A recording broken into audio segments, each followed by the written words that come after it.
It's been a long time, but Season 2 of The Owl House is finally here with its new premiere, and we've got a lot to break down, so let's just dive right into it. My name is Deepcut, welcome back to Cartoon Universe, and don't forget to subscribe and join us in an Owl House summer. Season 1 wrapped with Lilith dividing the curse between her and Ida, so that Ida doesn't become consumed by her monster side, but unfortunately it leaves them with no natural magic that they can use. Episode 1 of Season 2 starts off very shortly after the events of the Season 1 finale, with just enough time having passed that Luz hasn't been back to school yet, but that the characters are more or less used to their new living arrangements. Without access to their raw magic and no portal to the human world in order to find foreign things to sell at the Boiling Isles marketplace, Luz, Ida, and Lilith have to resort to bounty hunting to make some money and put food on the table, something further complicated by the reveal that the weird food we saw in the previous season simply isn't something that Luz can digest, and a lot of their money has to go to food they know Luz's stomach can handle. Despite being good at catching the bounties with their limited magic, they only end up getting about half a snail, which is apparently a term for the Boiling Isles currency, which doesn't seem to be a lot. The bounties seem to be worth a lot more than this, but because Ida and Lilith have no access to magic, the person in charge of paying them has no problem ripping them off, it seems.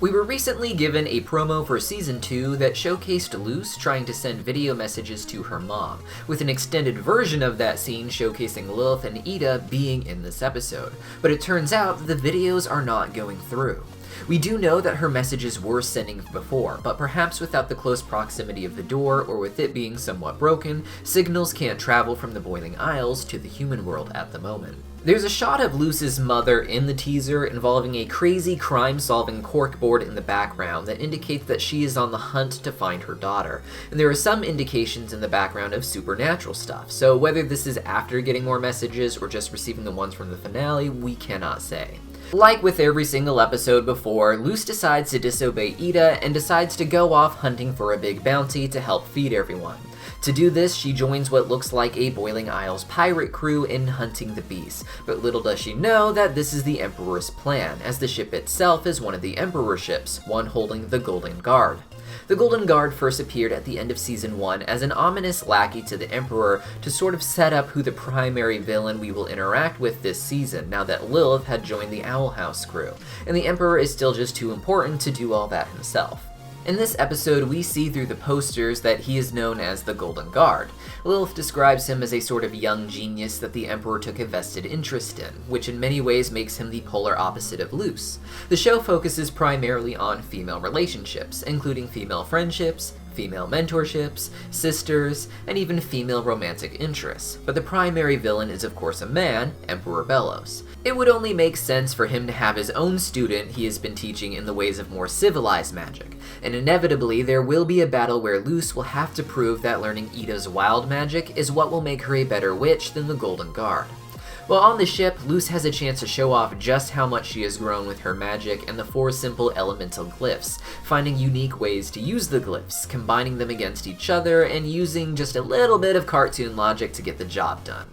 When it comes time to fight the sea monster, it ends up getting away and running off to one of the smaller islands. While this is happening, a mysterious figure, who is obviously Ida, ends up stealing all of the gold that was meant for payment for slaying the sea monster and swims off towards the same island, for whatever reason. Luz follows her using her magic and a little bit of that aforementioned cartoon logic, and they end up realizing they were both on the ship ruining each other's plans, and are then ambushed by the Golden Guard, who has captured King as his hostage. We find out from Ida that the sea monster is actually a peaceful creature, but that for some reason the Emperor has ordered him to be killed anyways. Considering how powerful the monster does seem to be, so powerful that the Golden Guard is willing to let Ida and Luz go slay it if it means that he wouldn't have to do it himself, it may be that the Emperor's plans are something he expects even the local wildlife to fight against. It could also simply be that, like Ida, wild animals have unrestrained magic, and giant ones are wasting more of it than others, and the Emperor doesn't seem to want that,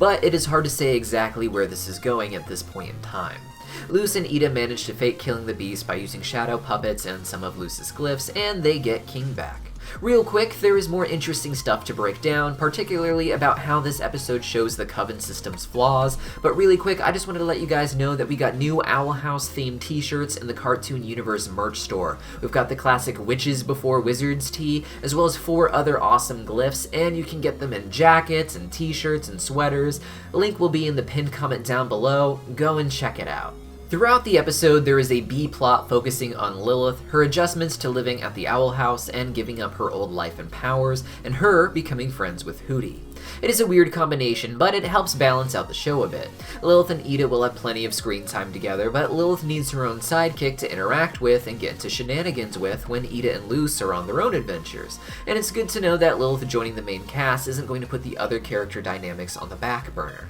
I also like the use of Hooty over King for this role, as Hooty is a character that can often feel left out considering he is tied to the house, but being able to help Lilith, who wouldn't know the house very well, gives him more to do. To try and make things up to Ida, Lilith wants to create a potion that will allow them to spy on the Emperor. Without money, she will have to source the ingredients herself, and we get a little glimpse into how different covens all need to help each other through this. If your magic is limited down to potions, you may not have the spells necessary to actually harvest the ingredients from plants and animals, and other covens would have to be the ones to come and do it for you. The coven system is really built so that no one can be self-sustaining. Everyone has to rely on each other just to even get to use their own preferred magic. In this case, Lilith has to get honey from some fire bees, something she can't quite do on her own, but of course she gets that aforementioned help from Hooty. Everyone returns to the Owl House to compare notes on how their day went. Ida ended up getting some gold sludge from the sea monster that is worth quite a bit, so they should be financially set for some time now.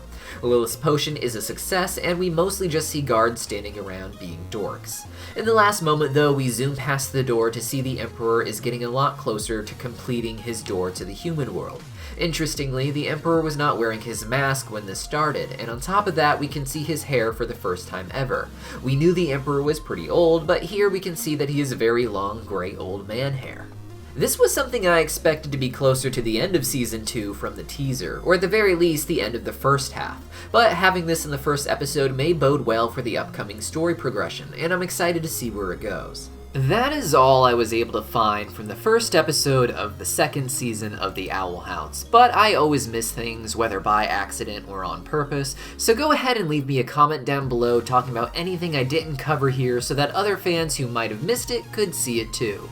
I already saw episode 2 of season 2 because of the early access PaleyFest screeners, and there's going to be a lot to talk about. I've already got multiple videos planned to break down the various topics, so don't forget to like and subscribe to the channel so you don't miss any of our videos during this Owl House summer, and I'll see you guys then.